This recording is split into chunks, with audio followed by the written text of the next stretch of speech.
Good morning, students. Today, in this lecture number 18, we are going to discuss the another literary term known as paradox.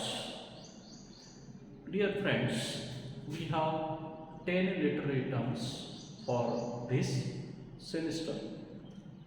In the previous semester, also we had 10, and today we are going to discuss the third literary term known as paradox.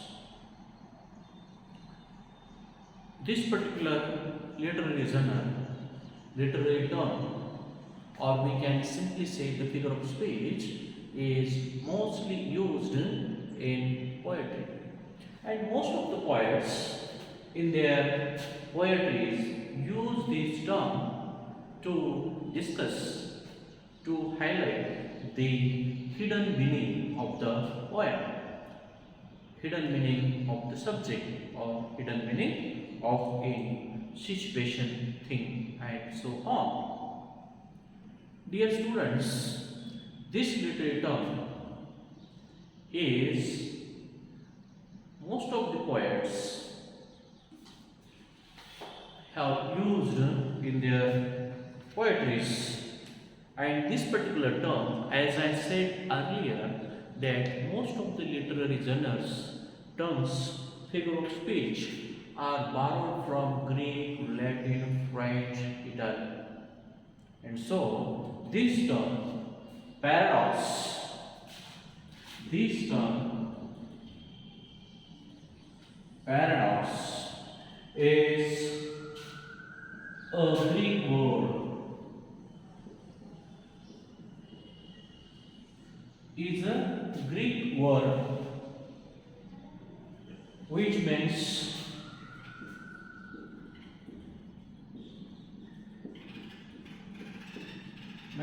contrary to expectation. What we expect, that is different or opposed to it. Contrary to expectation, existing belief,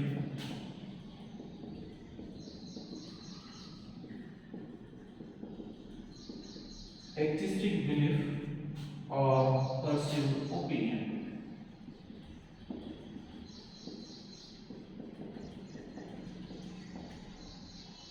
What is means paradox? In short, it is a Greek word. It means contrary to expectation. What do we expect? The complete opposite to it means paradox. It is also contrary to existing belief. What we believe, that is different from that, opposite to from that, or contrast to it, or perceived opinion. The opinion which we perceive, receive, hear, or think, that is contrary. So in short, it is, we can say, the bitter comment on someone, something, some situation like that.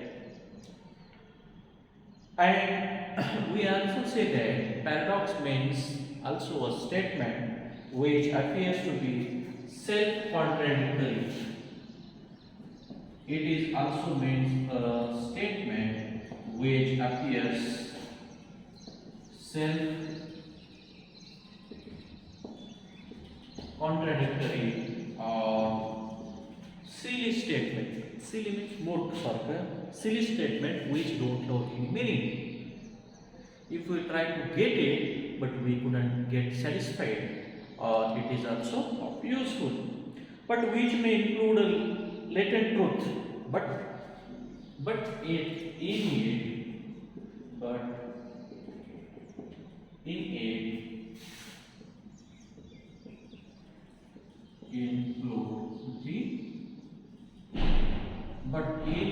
include the truth, the reality. Behind this contrary statement, we get the reality. At the same time, a paradox, according to many poets, critics, a paradox is often used to make a reader think over an idea in an innovative way. Further, it says that a paradox is often A paradox is often used to make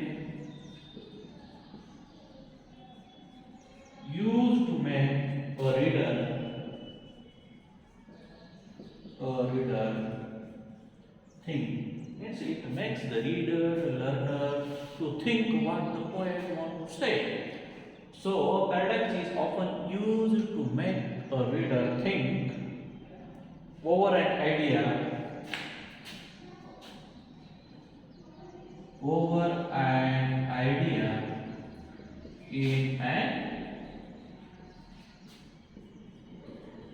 in an innovative way. Hence here, the particular writers in general and poets in particular expect that they in such a way represent their poetical lines in a paradoxical way so that the reader is often think the meaning in an innovative way. So what happens?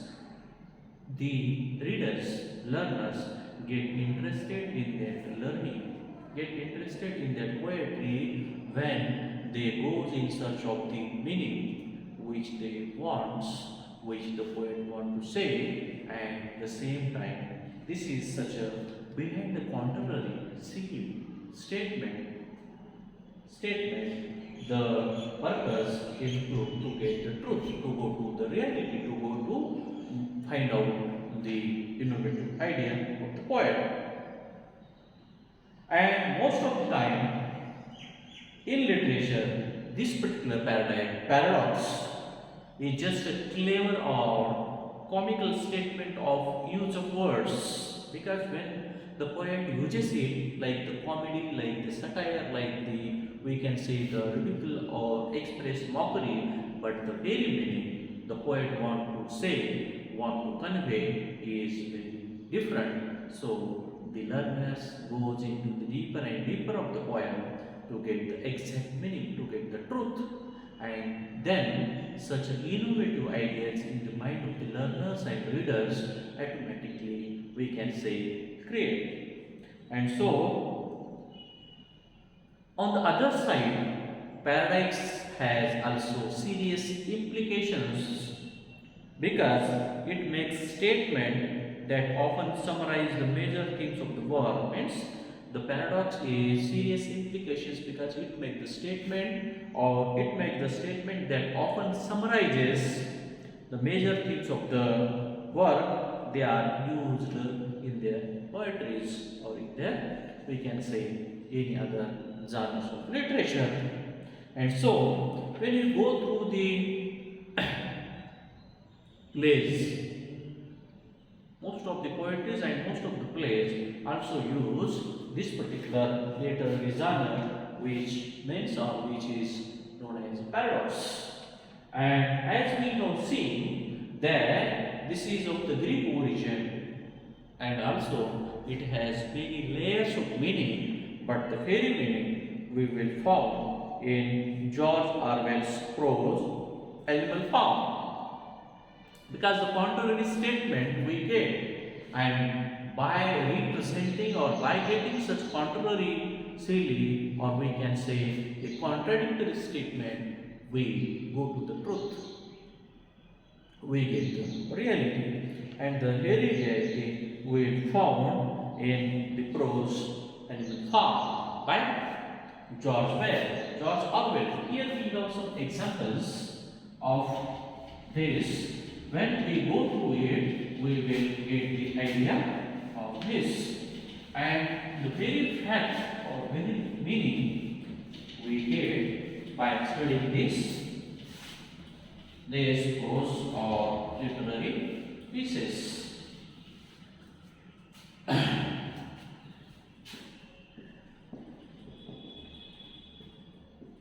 Animal Farm by George Orwell is the best example of this paradox.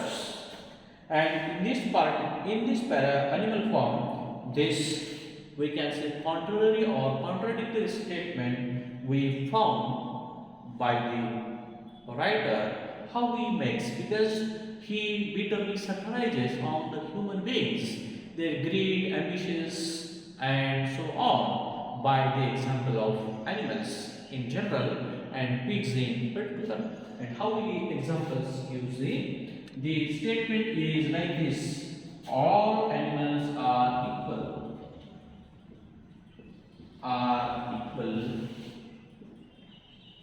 but some are more equal than others. But some are more, but some are more equal than others. When we go through this, all animals are equal, but some are more equal than others. When you go through this statement, contradictory statement, we get the truth. And here, this statement seems to make a sense, gives the reality. On closer examination, it becomes clear that Orwell points out a political truth, because he, through this statement, points out the political truth. And political truth, what is meant by Orwell, that he also puts forward. The government in the novel claims that everyone is equal. The government says to everyone that everyone is equal, but it has never treated everyone equally. So, it is the concept of equality stated in this paradox that is opposed to the common belief of equality. Because here he says all animals are equal, but some are more equal. It means that the government declares and says that each and every human being is equal, but they couldn't treat each and everyone equally, but some gets extraordinary treatment than the common man. So some are more equal than others means some gets more extra treatment, and those they are the politicians.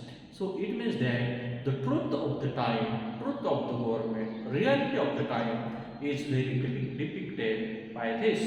Because when they say on the stage that we all are equal, but in reality, when the benefit gets, when the opportunity finds, and whenever the any chance they get, they comes on the first row. It means that the novel claims that everyone is equal, but it has never treated everyone equally. It is the concept of equality stated in the paradox that is opposite to the common belief. Means whatever it is said, that the meaning is completely different from that, opposite to that, and whatever they say, that is not real. It is the truth, very well expresses by this.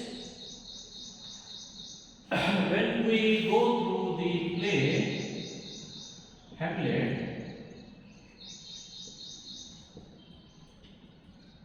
Hamlet by a well-known dramatist, playwright of the Elizabethan or Renaissance time, William Shakespeare, it also gives the very ideal example of the paradox. And according to it, the sentence is, I must be cruel.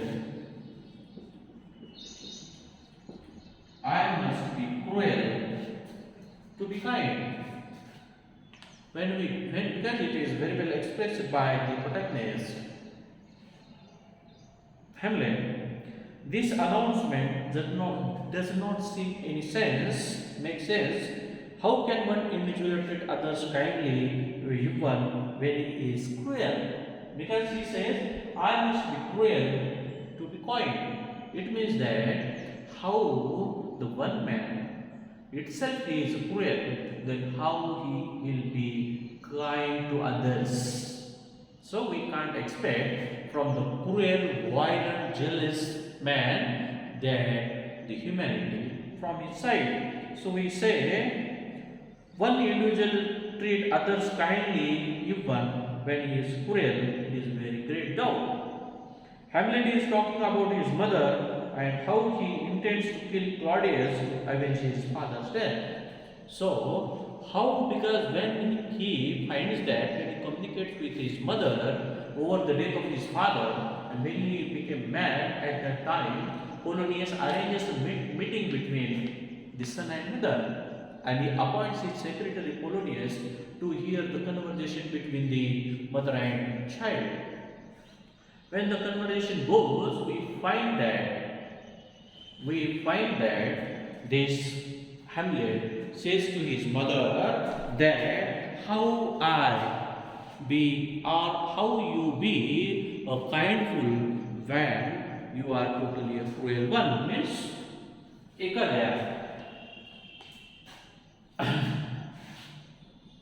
we can simply say that how we expect the care, or we can say the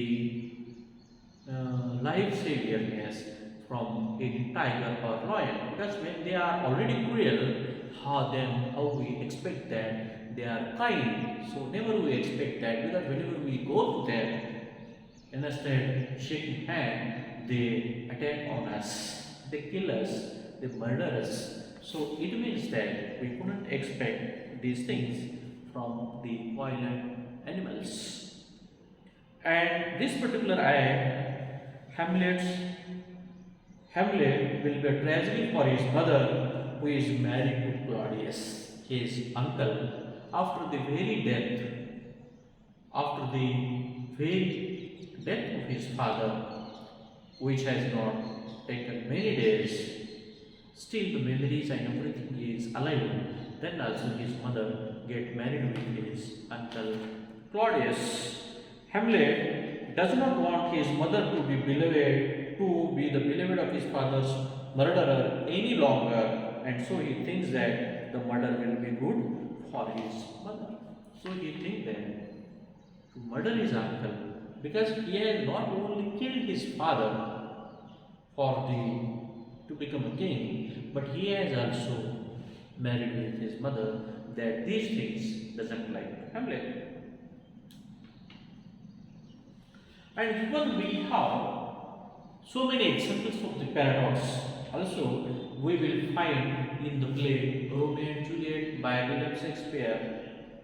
And this particular, the paradox quotation is that the earth that nature's mother is her tomb, what is her buying grave, that is a rainbow in her womb. The contrary ideas of this earth being the birthplace and the graveyard make these lines paradoxical. Means when we go through this Romeo and Juliet, you will come to know that the contrary statement, how the one place, the earth, will be the birthplace and womb for one, or we can say the birthplace and graveyard for one, because when as per the plan of this friar, it is decided that Juliet has decided to take a poison, we can say the poison which will make her unconscious for some hours, and after some hours she will get life, potion like that.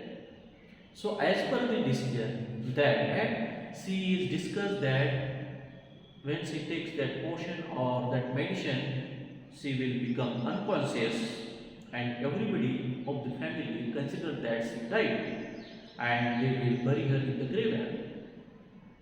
And after some time, as per the plan, she will be come again out of the, we can say, graveyard. So this graveyard is considered as the birthplace, means she is already died, it is considered, and after that she will rise again, so it is a birthplace. So this is a contrary statement, that how it becomes like that. And so the earth that the nature's mother is her tomb, what is burying grave, that is the rainbow in her womb. Means it is also contrary statement about the graveyard that becomes the birthplace in her case, but in reality it's not the truth, but it is the paradoxical statement. And again we have in My Heart Lifts Up When I Behold by William Wordsworth. When we go through the poem, My Heart Lifts Up when I Behold by William Wordsworth. In it, the poet considered that the child is the father of the man. The child is the father of man. The child is the father of man means what? It means that the statement in this particular poem, William Wordsworth makes that when we look deep into the meaning, we see that the truth. And what is the truth that William Wordsworth puts forward? The poet is saying that the childhood experiences become the basis for all adult occurrences. The child is the father of man. It means that when the child gets the experiences and that experiences become the adult occurrences, the childhood of a person shapes his life. And consequently, fathers or create the growth of adult, so the child is the father of man. Means in the childhood, man learns everything and the very scope, growth, knowledge will lead him to become a elder man, adult man or father. So the child is the father of man is considered in the poem, My Heart Lifts Up When I Behold. So in short, when we go through this particular term, paradox, we found that this particular function of paradox is, we simply say, is very useful, because when we go into the deeper of the poetry, we will find that each and everything that the poet uses are interesting. And here he said this particular, why the paradox is usually in the poetry. At that time many poets answer this, that the use of paradox is not confined to mere wit, means not for the knowledge but for the pleasure. Rather, it becomes an integral part of the poetry. It becomes the integral part of the poetry. Instead, giving knowledge with wit, it gives the reader, learner, pleasure. And these particular poets usually make the paradox to create a remarkable thought or image out of words. Means to create a remarkable thought, or we can simply say image out of these poetical lines or out of these words these poet uses. And so, in short, my dear students, this paradox is a very useful in poetry or in plays, and the poets uses it as an integral part of it, the poetic diction, but for the pleasure and to get the truth. With this, I stop here. Thank you very much.